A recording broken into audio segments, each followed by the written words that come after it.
यानंतर एक मोठी बातमी आहे। राजकीय वर्तुळातून काँग्रेसचे कार्यकर्ते फोडा, आपला पक्ष वाढवा असा सल्ला बावनकुळेंनी दिलाय। पुण्यात भाजपच्या बैठकीमध्ये बावनकुळेंनी कार्यकर्त्यांना हा अजब कान मंत्र दिला। जुन्या कार्यकर्त्यांवर अन्याय होणार नाही असंही बावनकुळे म्हणाले। तर आधी तुम्हाला संधी, मग नवीन आलेल्यांचा विचार करू असं ते म्हणाले। काँग्रेसचे जास्तीत जास्त कार्यकर्ते आपल्याकडे घ्या असा अजब सल्ला भाजपचे चंद्रशेखर बावनकुळेंनी भाजपच्या कार्यकर्त्यांना दिला।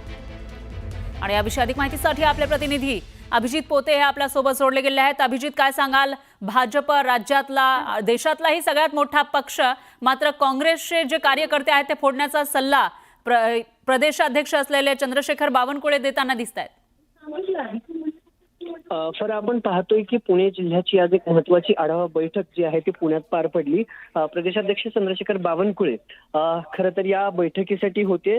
जिल्हाभरातील सगळे आमदार, सगळे मंडल अधिकाऱ्यांनी कार्यकर्त्या बैठकीला होते आणि याच बैठकीत खरं तर बावनकुळे यांनी कार्यकर्त्यांना अजब सल्ला जो आहे तो अजब कानमंत्र म्हणता येईल की काँग्रेसचे कार्यकर्ते फोडा आणि आपला पक्ष वाढवा, काँग्रेसचे जास्तीत जास्त कार्यकर्ते आपल्यात घ्या असा अजब सल्ला जो आहे तो या सगळ्या आमदारांना आणि कार्यकर्त्यांना दिलेला पाहायला मिळतोय।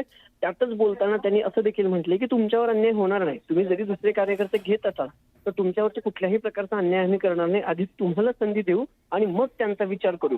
खरं तर जी पक्ष संघटनेची बैठक होती, येणाऱ्या स्थानिक स्वराज्य संस्थांच्या ज्या निवडणूक आहेत, पुणे महापालिका असेल, पिंपरी चिंचवड महापालिका असेल किंवा इतर नगर परिषद निवडणूक असतील, आणि त्यातच हा अजब सल्ला जो आहे की काँग्रेसचे कार्यकर्ते फोडा।